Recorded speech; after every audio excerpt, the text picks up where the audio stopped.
I'm here with Jeffrey Smith, founder of the Institute of Responsible Technology, author and scientist, who is... I'm not a scientist. So the scientists speak with jargon and things that no one understands, and I translate it into English. And I've been doing that about GMOs since 1996, when they first came out. And the scientists were very concerned about the health dangers and the environmental impacts, and no one even knew that GMOs were being introduced. So we created a strategic communication plan to educate consumers about the health dangers so that they would buy non-GMO food, and it's happening, and that is driving GMOs out of the marketplace. So we are here at the Real Truth About Cancer conference, and speaking of cancer, we just had a pretty monumental victory for the movement in California when it comes to the labeling of Monsanto's leading herbicide, Roundup. Can you talk about that ruling and how important that is? Sure. The International Agency for Research on Cancer, an arm of the World Health Organization, in March of 2015, declared glyphosate, the active ingredient in Roundup, as a probable human carcinogen. And so California has a Prop 65, which means anything that's a carcinogen must be labeled. Now Monsanto tried to stop them. They sued. I was at the hearing when they were giving their final arguments before the judge, and the judge ended up ruling against them. And so California has now declared glyphosate a carcinogen. And it was just determined in France that it would be banned soon in a few years.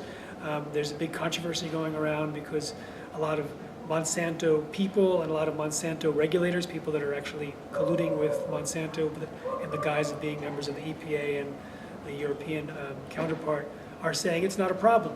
Well, a lawsuit representing thousands of people who got cancer, non-Hodgkin's lymphoma, going against Monsanto because they were interacting with Roundup, they'd forced Monsanto to turn over its records. And guess what? There's a lot of evidence there that not only does glyphosate and Roundup cause cancer, not just glyphosate alone, but the entire formulation, but also they've been hiding evidence, ghostwriting articles, ghostwriting scientific articles for journals, and working closely with people like Jess Rowland in the EPA, where Jess was able to stop the evaluation of glyphosate by another U.S. organization. He was in charge of the evaluation of glyphosate by the EPA. He said it passed with flying colors, and then leaked the information to the press in the world, and then took it down off the website, or at least it was taken down. We think it was him, and then he left the EPA a few days later. So I'm talking fast, but basically the concept is this: that what we have noted around Monsanto for years, and I've been to 45 countries speaking on this, I've talked to regulators, especially those that are independent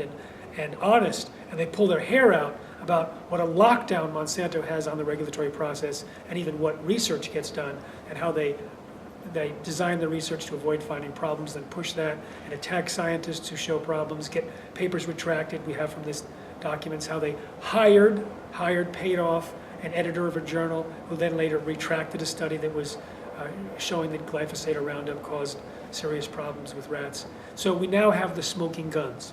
We now have the smoking shotgun. We have so much evidence saying exactly what we know to be the case and have known for years. In fact, back in 1985, the EPA described glyphosate as a possible human carcinogen, and then Monsanto hired a doctor, and before the doctor even did the analysis of the slides, he said, the person from Monsanto wrote to another person, he's going to be able to counteract the findings. Before he ever examined the slides, and then he came up with this, oh, one of the control groups has a tumor, therefore everything is statistically insignificant. Well, if you look at the documents, the EPA said, no, it's not definitely a tumor. But that didn't matter. They created the stir in the waters, they had the heavy lobbying, and then it was taken off the books as a possible human carcinogen. And so someone from the EPA, Jess Rowland, tipped off Monsanto a few months early before they were supposed to know that glyphosate was being evaluated by the World Health Organization. So they got all their plans together for social media and fake front groups and ghostwriting, and we now have all that evidence. So they mounted this entire campaign trying to protect their big investment in glyphosate and Roundup. And they're doing an okay job among regulators who are saying, oh, look the other way, there's nothing here. But among consumers, more and more they realize they can't afford to be exposed to it. So how do you avoid it? First of all, avoid GMOs. Most GMOs are designed to be sprayed with Roundup herbicide. That's why they created them, called Roundup Ready crops: soy, corn, cotton, canola, sugar beets, and alfalfa. Also, switch to organic, because there's a lot of non-GMO products that are also sprayed with Roundup just before harvest. Now, If you switch to organic, what would you expect? Well, we're publishing an article in the International Journal of Human Nutrition and Functional Medicine of 3,250 people who switched to non-GMO diets, many of them organic, and reported improvements on 28 conditions, including 85% of those showed improvements in their gastrointestinal problems.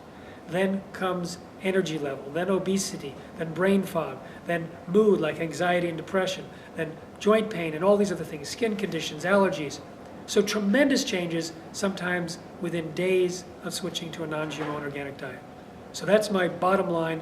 Switch to an organic and non-GMO diet. And our new film, Secret Ingredients, you can see the trailer at secretingredientsmovie.com, which will be releasing this fall. It describes families who switch to organic diets and how they get better. Autistic boys, no longer autistic.